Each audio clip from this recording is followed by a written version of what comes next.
खबर गर्मा गर्म में एक बार फिर से स्वागत है आपका। आज नोएडा में गृह मंत्री अमित शाह की रैली है। बीजेपी प्रत्याशी महेश शर्मा के समर्थन में जनसभा करेंगे। सेक्टर 33 में शाम को 6 बजे से 7:30 बजे तक अमित शाह की रैली होगी।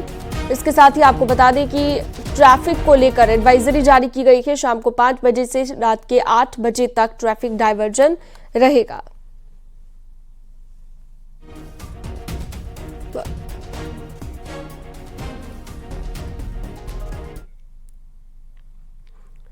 मुरादाबाद में बीजेपी प्रत्याशी के प्रचार के लिए पहुंचे गृहमंत्री अमित शाह ने जनसभा में विपक्ष पर करारा हमला बोला। उन्होंने कहा कि ये मनमोहन की सरकार नहीं, मोदी की सरकार है। आतंकियों को घर में घुसकर मारते हैं। 2017 के बाद से यूपी में दंगे, पलायन, कर्फ्यू, माफिया राज अब खत्म हो चुका है।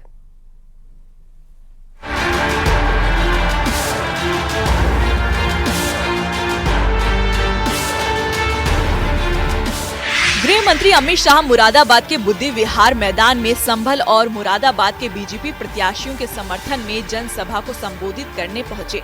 अमित शाह ने कहा कि 2014 और 2019 में पीएम मोदी के पीएम बनने का सबसे बड़ा कारण यूपी ही था। उन्हें तीसरी बार भी पीएम बनाना है, इसलिए इस बार ना 73 चलेगी ना ही 65 चलेंगी। इस बार 80 की 80 सीटें मोदी की झोली में जाएंगी। 2014 में 73 सीटें और 19 में 65 सीटें दी और इसी के कारण मोदी जी पूर्ण बहुमत से प्रधानमंत्री बने। मगर इस बार तीसरी बार बनाना है। ना 73 चलेगी ना 65 चलेगी। इस बार 80 की 80 सीटें नरेंद्र मोदी की झोली में जाएंगी। अमित शाह ने कहा कि कभी राहुल बाबा हमारा मजाक उड़ाते थे कि मंदिर वहीं बनाएंगे, तिथि नहीं बताएंगे। 2019 में एक बार फिर आपने मोदी जी की सरकार बनाई। 5 साल में कोर्ट का फैसला भी आया, भूमि पूजन भी हुआ और 22 जनवरी को रामलला की प्राण प्रतिष्ठा भी हो गई। मंदिर वहीं बनाएंगे, तिथि नहीं बताएंगे। उड़ाते थे ना मजाक। मैंने बहुत मजाक सहन किया। 14 से 19 में मोदी जी ने आपको प्रधानमंत्री बनाया। 5 ही साल में कोर्ट का जजमेंट भी आ गया, अयोध्या में भूमि पूजन भी हो गया और 22 जनवरी को रामलला का प्राण प्रतिष्ठा भी हो गया। अमित शाह ने कहा कि वो 2013 में भी पश्चिमी यूपी आए थे। उस वक्त यहाँ पर डर, दंगे, गौ तस्कर और गुंडों का राज चलता था। आपने समाजवादी पार्टी को हटाया और यहाँ पर डर, गुंडे और गौ तस्कर की जगह 1 डिस्ट्रिक्ट 1 प्रोडक्ट का काम चालू हुआ और विकास का काम आगे बढ़ा। न्यूज़ 18 के लिए ब्यूरो रिपोर्ट।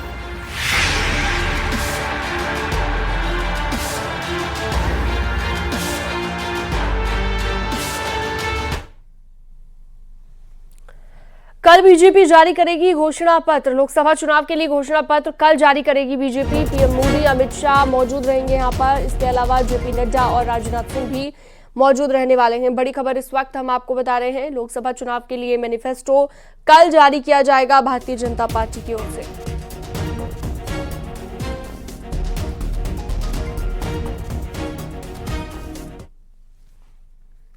सहारनपुर से कांग्रेस प्रत्याशी इमरान मसूद का विवादित बयान सामने आया है, जिसमें वो अपने समुदाय के लोगों के सामने भड़काऊ बयान देते दिख रहे हैं, जिसकी शिकायत चुनाव आयोग से कर दी गई है।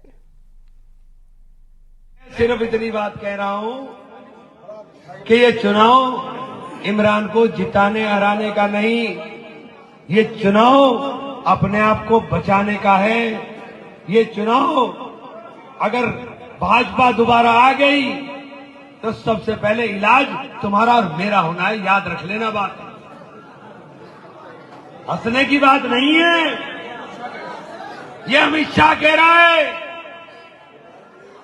ये अमित शाह बोल रहा है। ये जितनी मजबूत आवाजें हैं सारी खामोश ऐसे ही नहीं की जा रही। कोई बोलने वाला ना बचे,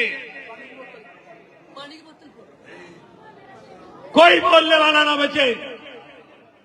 ये साजिशें हैं।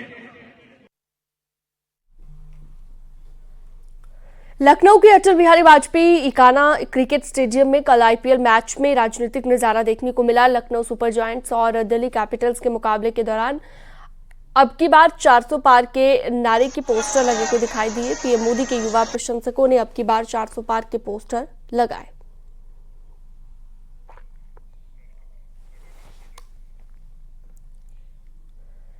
अमरोहा में बीजेपी नेता के घर में घुसकर 3 दबंगों ने लाठी डंडों से मारपीट की और मारपीट की घटना सीसीटीवी में कैद हो गई, जिसका सीसीटीवी फुटेज भी सामने आ गया है। पुलिस ने तहरीर के आधार पर 3 आरोपियों के खिलाफ संबंधित धाराओं में केस दर्ज कर लिया है।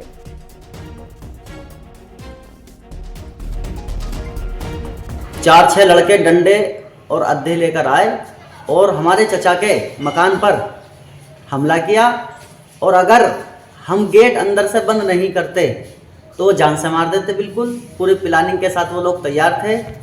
हमने पुलिस को फ़ोन किया, पुलिस मौके पर फौरन पहुंची। अगर पुलिस नहीं पहुंचती तो वो हम लोगों को जान से मार देते। और यहाँ वक्त एक छोटे से ब्रेक का है, आगे देखिए उत्तराखंड एक्सप्रेस।